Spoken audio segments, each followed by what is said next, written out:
It's a real pleasure to be here. I want to thank all of Ted and all of the organizers of this event. I'm very proud to be part of it and part of this discussion with you today. And I know that it will bear fruit. This presentation that we just heard was just so inspiring. And I'm sure that all of you will be finding in what we have to share today different facets, different aspects of what we've done in our own communities that may provide a kernel of or a thought that can grow into a program here in Southern Virginia. My presentation today will really address who we are in Palm Beach County, and of course no program that we're doing in Southern Florida is going to be replicated anywhere else in the country. The point about partnership, I think, is that all of us create it based upon who we are and who we work with. And in that sense, each partnership is quite unique. Why do kids need the arts? You've heard some powerful and resonant information about that already. I'll share just a few thoughts of my own. What are the fundamental goals of our partnership? Program that reaches about 750 children in underserved neighborhoods around Palm Beach County. How are we achieving those goals? And finally, some of the feedback that we've received from those who've been programming partners and participants in our efforts. I first want to introduce you, though, to who we are. The Norton Museum of Art was founded in 1941 by Ralph and Elizabeth Norton. They moved from Chicago. They brought their art collection. He had been a successful industrialist with Acme Steel, and they decided to locate their collection in West Palm Beach, Florida, to share with the growing community there. I hope that if you have not been to our museum, that at some point in the future you'll have the opportunity to do so, because it is a real gem. As you can see from this slide, we reach through our variety of education programs at the Norton about 60,000 of our museum visitors and community members each year. That's 60% of our museum audience. The exhibitions that we host are always accompanied by a variety of programs, from traditional lectures and tours and concerts to more community-focused events such as our exhibitions for school students in our Martin Community Gallery. We work very closely with the school district, most recently on the development of programs for our current exhibition, an exhibition of African American historical objects and artworks called In the Hands of African American Collectors. And we have two partnerships with Title I schools, those two schools in our community whose students, most of whose students are on meal plans in those schools.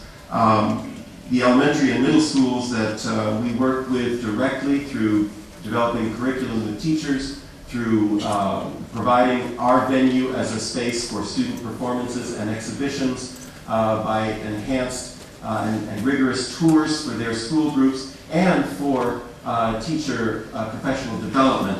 All those are parts of our partnerships with UB Kinsey Palmview Elementary School and with Coniston Community Middle School. But the program that I'm really here to address with you today in this session called Finding Common Ground is our PACE program. And PACE stands for Progressive After School Arts Community Education. From this slide on, all of the slides that you will see are pictures of our PACE sites in action. Before I introduce the program to you itself, though, I think it's important for me to shed a little light upon our community. Because as Ted just mentioned, the first notion that we think of when we think of Palm Beach, and it certainly was my notion when I was exploring this job opportunity from my desk in Philadelphia, is affluence. We think of this as a very affluent community. And to a certain degree, that is a correct assumption. Palm Beach, however, is also one of the largest counties, 2,000 square miles, east of the Mississippi. It is to drive from the beach in Palm Beach to the western border of our county in a straight line. You're driving about 50 miles. So it's a huge geographical area. That strip of beaches and palm trees and manicured lawns and vast mansions, though, in Palm Beach quickly changes as you drive west into vast reaches of sugarcane fields. There's a tremendous agricultural industry in our area. Some of the demographics, a demographic snapshot of our county. In 2006, almost 1.3 million people living in Palm Beach County, 2/3 white, non-Hispanic, the other third divided almost equally, as you can see, between African American, Black, and Hispanic Latino. Persons living below the poverty line county-wide, 10.1%. Keep that number in mind as I proceed to discuss some of the communities that we're working with specifically with PACE. I also note the diversity in our community through the number of people, almost 1 in 5, who are foreign-born and who speak a language other than English in their homes. So there is a great deal of diversity in our county, but still persisting in my mind, certainly, in a community where there are such resources and pockets of wealth. Shouldn't there be a tremendous investment in the arts in our schools? In fact, in our schools, at the elementary level, the expenditure by the school district of Palm Beach County for art supplies for students in the elementary grades is $1.50 per year. You know that buys about a box of crayons, and not much more. That's 1/4% of the amount spent on each student in our county. In addition, in the upper grades, that number goes down. That allotment goes down. In our partnership with Coniston Community Middle School, through our partnership and through the effort for their students to create an exhibition to celebrate our partnership and to be shared with the public in our gallery, we had to buy through the grant painting supplies for those kids. They were working with colored pencils. There were no other supplies in their art studio.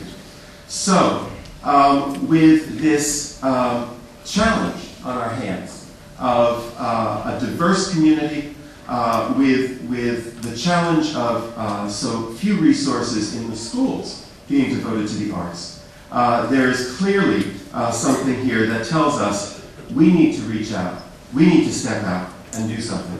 And of course, as you know, the research in arts, into arts education tells us that the arts can be a great motivator for learning. We know that it can be a motivator for economic development, but in terms of looking at it as a motivator for learning, there are numerous studies, and you can find them all over the web if you care to look, about the impact of the arts. In this case, a program, an assessment designed and executed through the Guggenheim Museum in New York.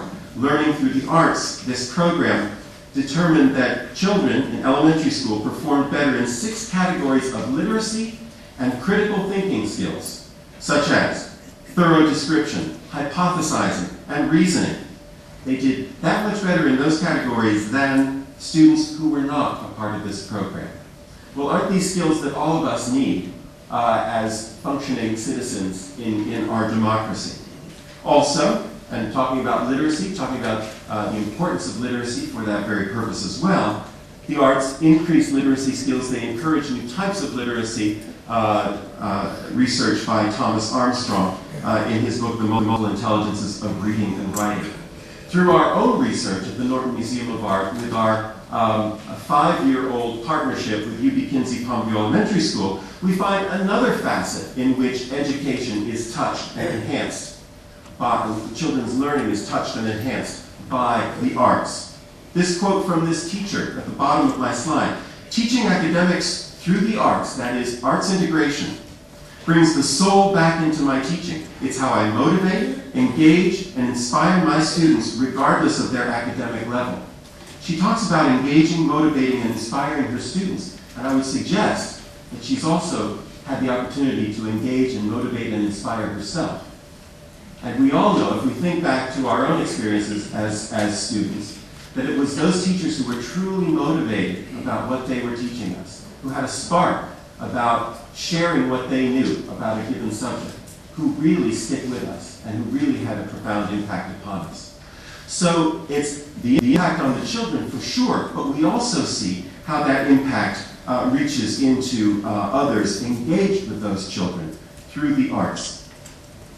So where's the common ground in all of this? Well, simply and perhaps a little oversimplistically, the common ground is right under our feet.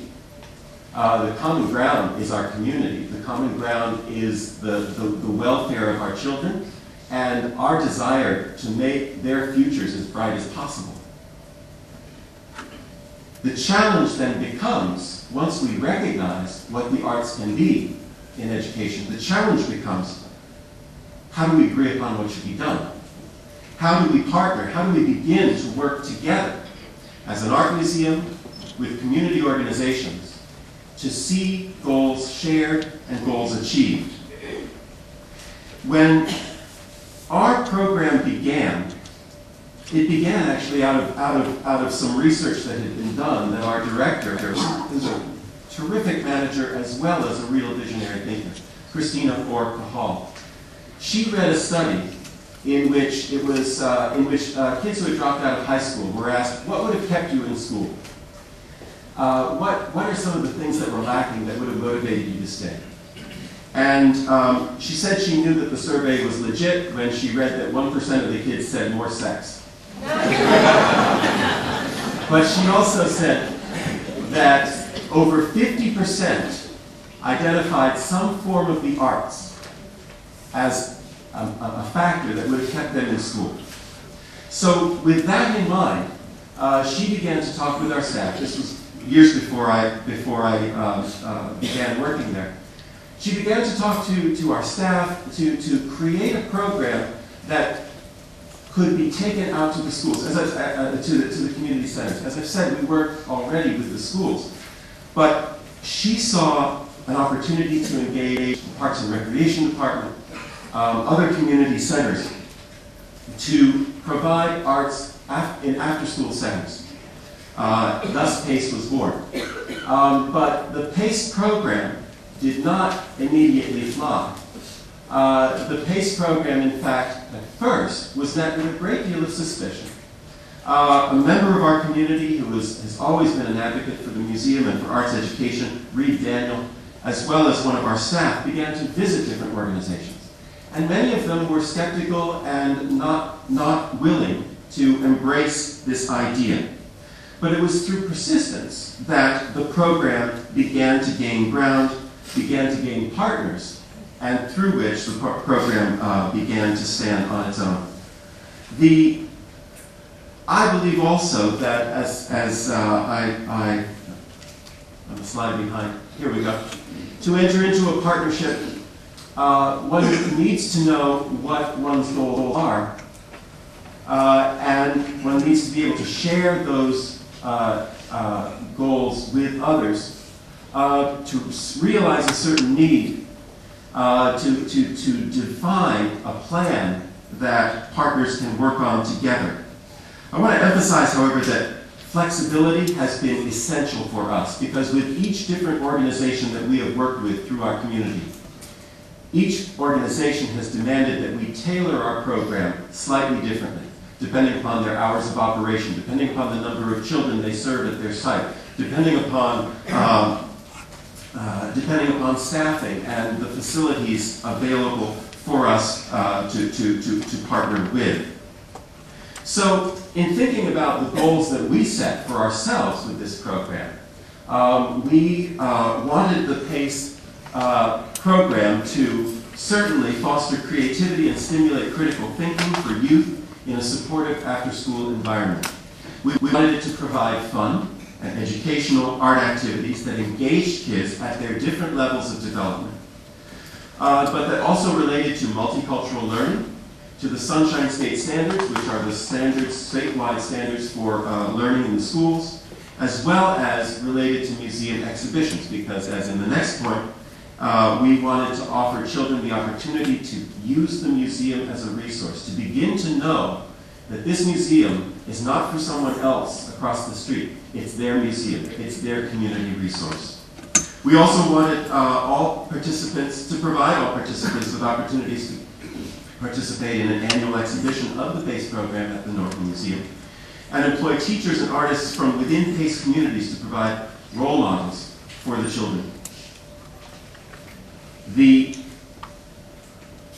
current PACE sites, and this has been a changing roster of sites. Only one of these sites was in existence as a PACE program before I arrived at the Norton Museum of Art. So over the last 7.5 years, there's been a change, an evolution of this program.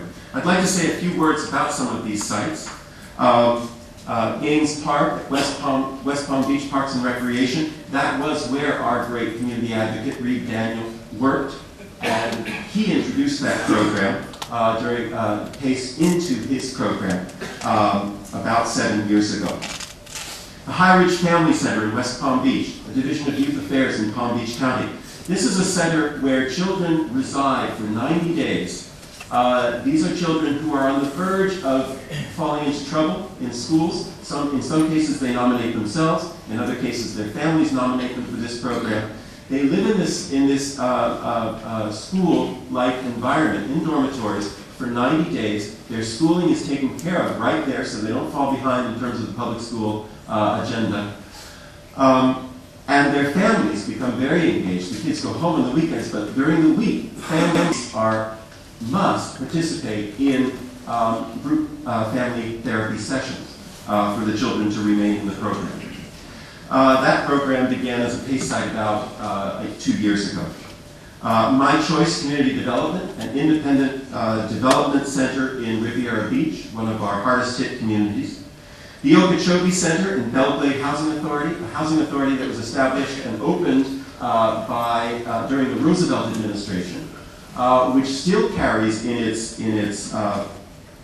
mission that they will serve individuals in the community who are working at least part-time during the year as agricultural laborers. The PACE Center for Girls, a center for teen youth who actually have been adjudicated or fallen into trouble in various different ways. And then the Police Athletic League. An interesting story about the Police Athletic League side. We were formerly at another housing authority site in West Palm Beach about 4 years ago. That housing authority began to see a spike in crime, violent crime, gang activity. And what we saw immediately at our drop-in program was a steep decline in the number of kids who were coming. Why? Because mothers and fathers were telling their kids, you come home after school, you close the door, you lock the door, and I'll see you when I get home. Okay. They were not permitted out into the community. Just at that time, the Police Athletic League was building a new building around the corner.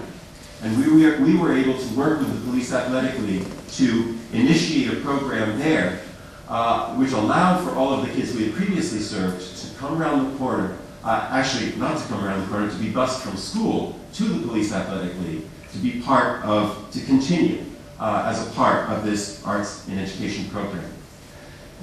I mentioned 10.1% of our community living under the poverty line before.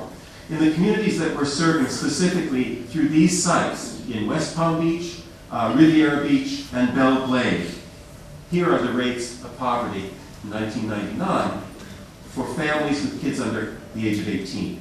In one case, 35%.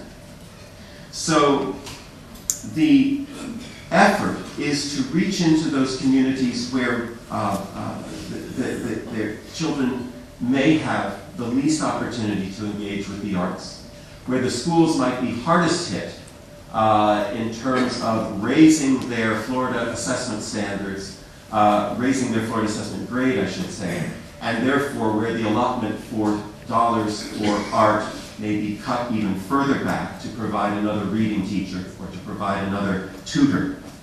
And we think that we are making an impact. I want to now divert our attention to a couple of the projects, to show you a couple of the projects that we've engaged children in. This is a rather, I think it's a beautiful photograph, a rather impressionistic photograph, I guess one could say, of one of the pieces that was created by one of the students at the HighRidge Family Center. This is a center which, as I mentioned before, caters to teens. And at this center, the first teacher to work with this program was a teaching artist herself who was very engaged in working as an installation artist. One of the interesting things about engaging teens in an art program is the first thing that they will say is, I can't draw.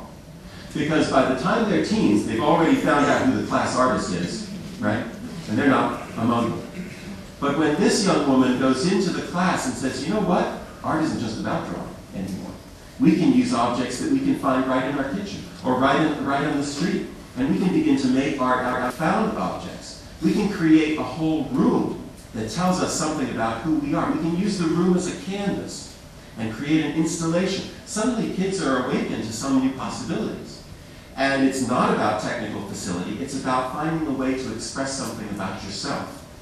It's a great avenue for them to find a way to communicate. In this case, you see these canning jars, right? The girl called them butterfly jars. She wrote an essay about this too, which I think is another important component about this program, writing in conjunction with the art projects that they create. As you can see, there are also strings of Christmas lights woven through this installation. Everything's very bright and scintillating. And in fact, the student was someone who saw herself and who learned from others. They saw her this way too, as someone who was very buoyant, very effervescent, but she felt that she was always being trapped, that people were always trying to box her in, to close her in, to shut her off. And in fact, in each one of those canning jars, she created and put inside a little butterfly. So this became a very powerful vehicle for her to begin to express something, non-verbally perhaps, and then interpret it verbally through her essay about who she was and how she was feeling. Another program at the Pace Center for Girls, relating more specifically to an exhibition that they had seen at the Norton Museum of Art, an exhibition about fashion. After they saw this exhibition, they went back with their PACE instructor and found clothing at Goodwill stores and secondhand stores, and they created their own ensembles and their own outfits. This slide was taken at their opening last spring when they, as you can see, this young lady is holding a sheet of paper. She talked about what her project was, what she wanted to communicate, almost the way you might hear a voiceover at a fashion show, and then walked through the audience very proudly, wearing her dress. You can see some of the other outfits arrayed along the wall, and through the door in the background, you can also see some of the paintings that the girls at this site created based upon a Georgia O'Keeffe exhibition that we had. Now, does a program like this survive or flounder on the basis of whether kids can see Georgia O'Keeffe? No. No. They can come here to the Prizery and see a wonderful exhibition in your gallery right here and begin to get creative ideas about how they can respond to that. What ideas it sparks for them that they can take back to their studio-based program and begin to develop in ways that resonate with themselves. So those are just a couple of examples of the ways in which PACE programming proceeds. Finding common ground. I think that the PACE program, through our ability to adapt to different situations, through our ability to harness the creativity of our teaching artists in concert with the creativity of the staffs at our different PACE sites, has provided a very exciting program for about 750 kids who are engaged in this program each year. At 6 to 8 sites, I mentioned the 6 sites I've already identified for you. The other 2 sites are short-term workshops that we try to develop during the course of the year with other programs that aren't engaged as full-time sites. They might run a span of 6 weeks, they might run a span of a month, but we are not there with them every week of the year. 750 students might not seem like a terrifically large number, but if you consider the fact that across over the year, our PACE instructors are providing about 25,000 contact hours with the kids engaged in this program. I think that gives us a deeper understanding of the sort of impact that we are after. We don't want to drop in and drop out in these kids' lives. We want to be there and sustain something with them. The program is provided free. There is no cost to the children or to the PACE partner sites. The funds for the program are raised by the Norton Museum of Art. And I calculated that it's about an average expenditure for us of $16,000 per site per year to offer this program to those 750 kids.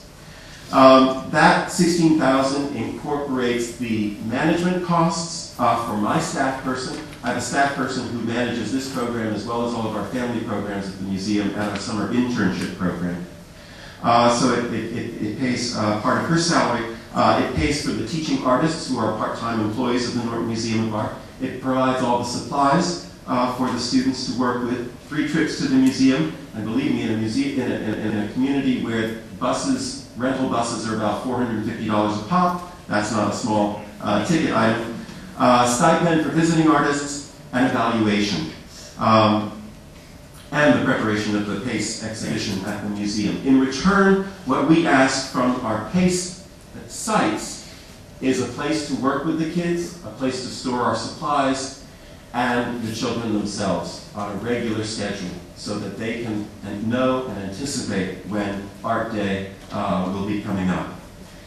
Evaluation. Of course, it's important to any program that you initiate. It is important to our funders to see how we're doing. It's important for us to know how we are doing. And I'm offering you 4 samples of qualitative responses from an instructor, from a student, from a PACE site administrator, and from a PACE parent. The instructor, they learned to communicate through text and became deeply involved in the project. They shared events with their peers and learned that many human stories and lives have commonalities. This was based upon a program related to Japanese culture and art, but clearly that sharing, that notion of sharing and being able to communicate with others about what commonalities we have was a very, very important response to hear. A PACE student, the idea that this program helps us think out of the box, and those are the students' words, is an exciting idea to hear from a young person. From a PACE parent, the program works for the kids and their family. When the kids learn, they smile all the time.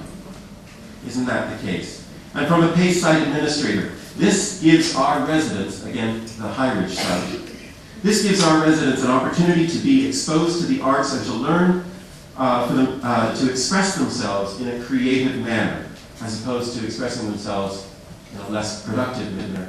And we know that that proliferates in any community.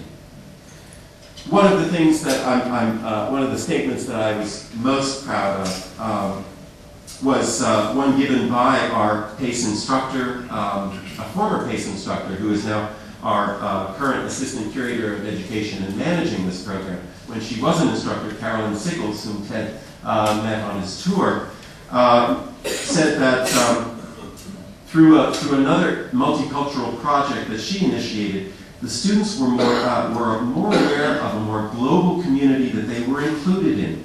My favorite surprise with this project was the desire the students were expressing to travel the world and the U.S. to see multicultural art forms.